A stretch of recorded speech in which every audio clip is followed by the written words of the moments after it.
بھائی کا سوال ہے کہ میت کو کندھا دیتے وقت جو شہادتین کے الفاظ کہے جاتے ہیں وہ کیا ہیں؟ بالکل بدعت ہے،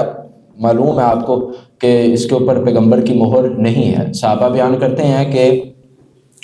دارقطنی کے اندر صحیح سند کے ساتھ روایت موجود ہے، عبداللہ بن عمر رضی اللہ تعالیٰ عنہ بیان کرتے ہیں رسول اللہ صلی اللہ علیہ وسلم جب جنازے کے ساتھ جایا کرتے تھے اور آپ کے صحابہ بھی سب جایا کرتے تھے تو خاموشی، آپ کوئی کلمہ نہیں کہا کرتے تھے، کوئی دعا نہیں پڑھا کرتے تھے۔ بعض لوگ کہتے ہیں اللہم اغفر اللہ